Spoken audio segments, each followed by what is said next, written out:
Before Waldorf became one of the first colleges to offer athletic scholarships to women, and before it became known nationally for its basketball, wrestling, softball, baseball, and football successes, before all of that, Waldorf built its athletic programs with the dedicated and tireless efforts of faculty like Rolf Lund and Helen Asp.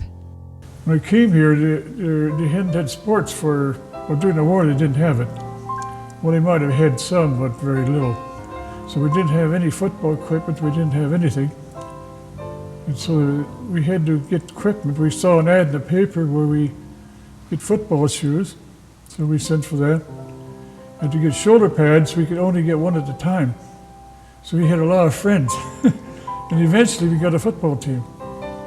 I'm sure many alumni remember Thorson Hall. And up in the balcony, that's where we dressed. And the equipment was sweaty the first day of practice, and it was still sweaty the last day of practice. Well, we won a couple of games. After high school, I wanted to play college softball, and Waldorf was a good opportunity for me. We had a lot of workouts in the basement of Thorson Gym, many hours spent there. And actually, my sophomore year, we were able to make it to the national tournament.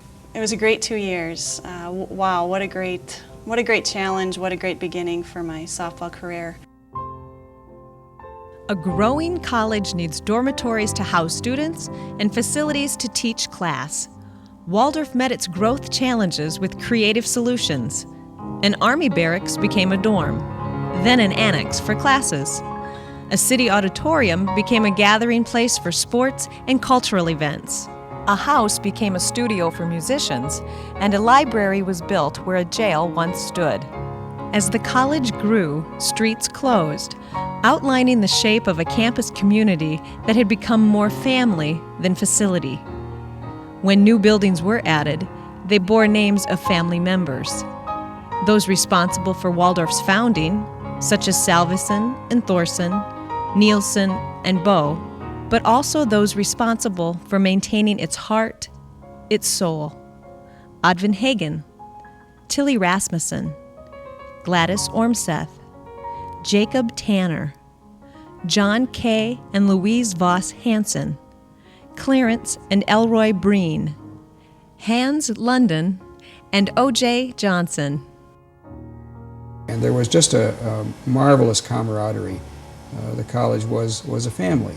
By the time I became a student here, it had grown somewhat, but still that family environment still permeated the campus.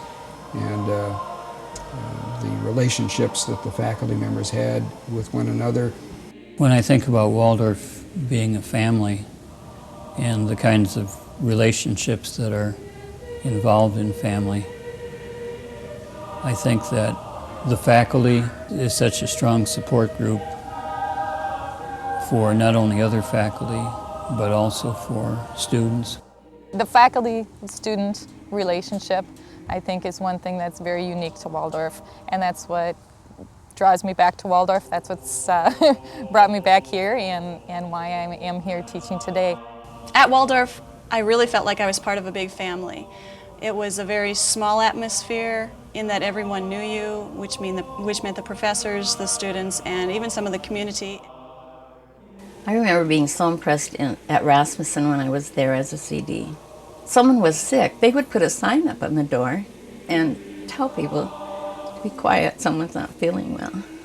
That's family. Of course, the thing I was probably most interested in was the fact that Waldorf had that kind of, I'd call it a family atmosphere.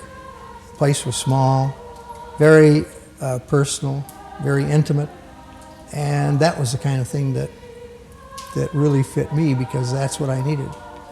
These days, I'm still aware of that unique friendliness and that unique family atmosphere that Waldorf has. For some reason, that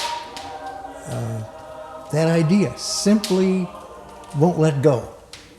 I always heard of the Waldorf spirit, and I think the Waldorf spirit is still here. You just aren't going to erase it.